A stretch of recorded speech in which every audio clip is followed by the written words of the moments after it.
रोहतक से जहां पूर्व मंत्री मनीष कुमार ग्रोवर के ड्रीम प्रोजेक्ट में एक और प्रोजेक्ट शहर में शुरू होने वाला है, जिसके लिए बड़ी तैयारियां शुरू हो गई हैं।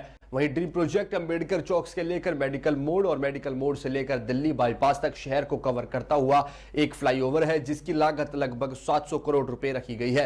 इस प्रोजेक्ट को लेकर रोहतक विधानसभा से विधायक भरत भूषण बत्रा ने नाराजगी जताई है और भरत भूषण बत्रा का मानना है कि इस प्रोजेक्ट से शहर की मार्केट और शहर का सौंदर्यीकरण खराब हो जाएगा। वहीं विधायक बत्रा ने आमजन को मिलने वाली मूलभूत सुविधाओं को लेकर भी सरकार पर सवाल खड़ा किया है। देखिए रोहतक से सुक्रम पाल की यह रिपोर्ट। परसों ना कल 4 तारीख को कैबिनेट की मीटिंग है। हाउस की विधानसभा की डेट डिक्लेयर हो जाएगी। जब डिक्लेयर हो जाएगी तो उसके बाद मेरे पास जो मैंने मुद्दे उठाने हैं उसके बारे में मैं 4 तारीख के बाद में प्रेस कॉन्फ्रेंस करूंगा कि जो मैं मुद्दे शहर के और जो समस्याएं हैं उठाऊंगा, तो मैं यहीं पर एक डिटेल प्रेस कॉन्फ्रेंस करूंगा। चंडीगढ़ में कुछ नहीं करूंगा, यहीं करूंगा आपके सामने सारी प्रेस कॉन्फ्रेंस। चाहे वो शहर के मुद्दे की बात है, चाहे अरावली का बुरा हाल है, चाहे डिफॉरेस्टेशन का बुरा हाल है, चाहे लैंड माफिया का हाल है, चाहे डाडम का हाल है, चाहे यमुनानगर और पंचकुला के वहाँ पर पहाड़ियों का हाल है, ये सब कुछ है। वो मुद्दे में आपसे यहाँ पर बीच में इंटरव्यू जो टाइम मिलेगा उसमें मैं हल करने के प्रयास करूँगा। हाँ जी, हाँ दैट्स आई एम सेइंग। हाँ बिल्कुल सीवरेज की प्रॉब्लम है और इसको मैं विधानसभा में बड़ी सीरियसली बहुत सारे एमएलए से मेरी बात हुई है और मैंने वहाँ तक कि कोई भी शहर अछूता नहीं है। हिसार की बात मैं देखता हूँ, रोज़ जाम लगाते हैं लोग।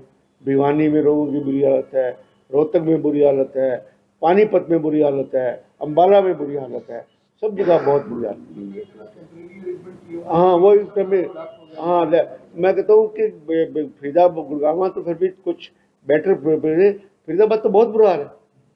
तो वहाँ के मंत्री भी हैं, सब कुछ है कि सरकार को इसके बारे में सब कुछ करना चाहिए। तो ये मुद्दे मैं 4 तारीख के बाद इस मुद्दों पे डिस्कस भी करूँगा। जो अब आप हाँ जी, कैबिनेट मंत्री अनिल विज बोल रहे हैं कि मंत्रियों के भी नहीं सुन रहे, मेरे भी नहीं सुन रहे, विधायकों की कहाँ से सुनेंगे? आपको उम्मीद है? ऐसे है कि नंबर 2 पोजीशन पे मंत्री हैं और वो असर्टिव भी हैं, अपनी बात कहते हैं कि जब मेरे को ग्रीवेंसेस कमेटी की मीटिंग में भेजा जाता है और जब मैं वहाँ पर कोई एक्शन नहीं लेता हूँ, उसको सरकार उसको रेटिफाई नहीं करती है, तो मेरा उस कमेटी में जाने का फ़ायदा क्या है? मैं लोगों को झूठे आश्वासन दे के जाऊँ, वहाँ पर किसी ने प्रॉब्लम रखी, किसी को सस्पेंड करके आते हैं, किसी को करके आते हैं, वो करते ही नहीं इस बात के लिए। अब वो उनको राज़ी करने में लगे तो हुए हैं, और राज़ी होते हैं नहीं होते मेरे को लगता नहीं कि उस बात को। मेरा सवाल ये था कि काम कर रही सरकार, क्योंकि पिछली दफा काम ऐसे है कि 100 दिन में हनीमून पीरियड चल रहा है और अनाउंसमेंट ज़्यादा हो रही हैं। अनाउंसमेंट की वैल्यू तब होती है कि जब उनके लिए बजट सैंक्शन होता है। अब ये बजट सैंक्शन होगा और क्रियान्वित रूप में आएंगी, तब उस बात की बात लिखी जाएगी। घोषणाएं तो जितनी मर्जी करवाते जाओ, घोषणाओं में तो नायब जी ने रिकॉर्ड तोड़ा ही हुआ है, कोई बात नहीं। हाँ जी, नहीं, मैं कहता हूँ कि जो उन्होंने मुख्यमंत्री ने 100 दिन का हनीमून पीरियड पूरा किया, उस हनीमून पीरियड में उन्होंने अपने अनाउंसमेंट्स किए सारी की सारी, धरातल पे कोई काम नहीं। मेरे कहने का मतलब ये। हाँ जी, सरकार की बिल्कुल नाकामी।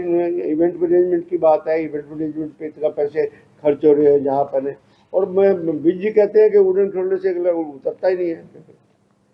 बत्रा जी, जो एलिवेटेड फ्लाईओवर की बात की है, आप लोगों ने तो विरोध पिछले का भी किया था, लेकिन उसकी वजह से लोगों को राहत तो मिली है, इसमें कोई तो राय वाली बात नहीं है। तो इसका विरोध क्यों? क्योंकि एम्बुलेंस को सबसे ज्यादा दिक्कत होती है पीजीआई में जाने। पीजीआई में जाने के लिए बहुत सारे रास्ते हैं।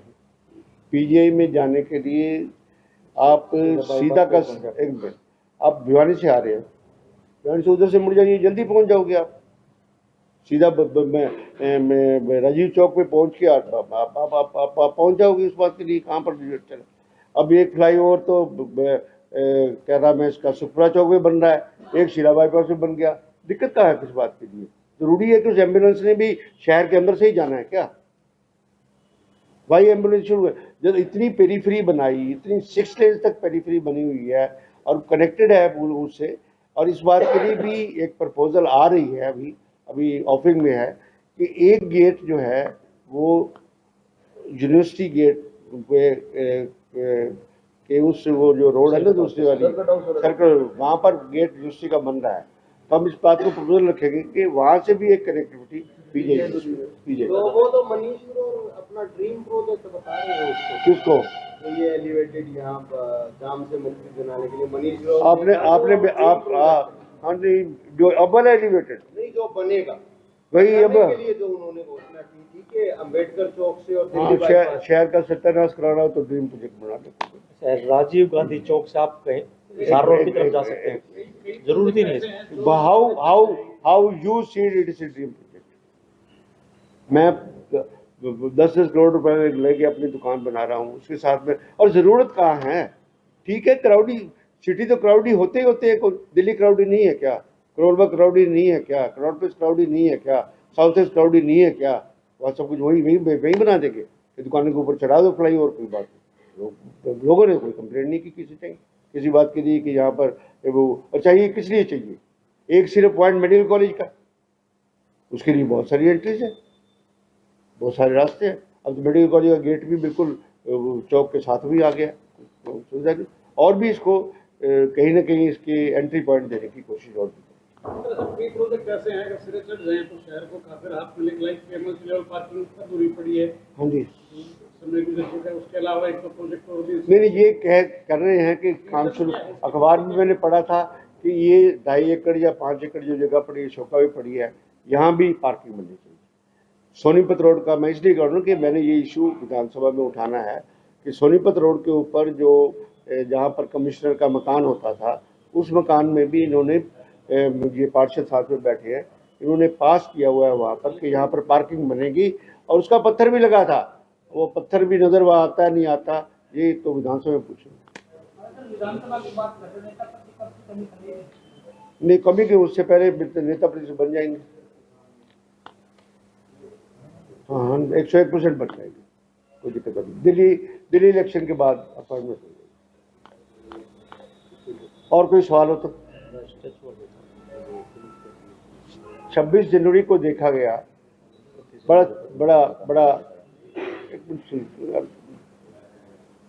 26 जनवरी को देखा गया कि सभी स्टैच्यूज की कोई सफाई नहीं की गई, और सारे स्टैच्यूज पे वहाँ पर रिपेयर की जरूरत है।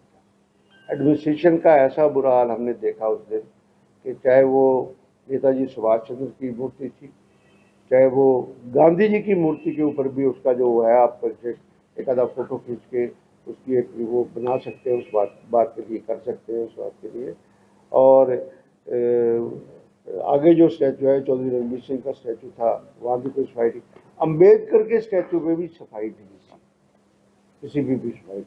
भाई हमने किसी ने भी वहाँ पर श्रद्धा से अपने प्रतिमा में फूल चढ़ाने हैं, नहीं चढ़ाने जाता है, पर प्रशासन का कर्तव्य बनता है कि एटलीस्ट 15 अगस्त, 26 जनवरी, इन मौक़ों के ऊपर ये सारे स्टैचूज को, और वैसे भी सब स्टैचूज की एक अच्छी उसकी फेस लिफ्टिंग के लिए एक खर्चे की भी जरूरत है।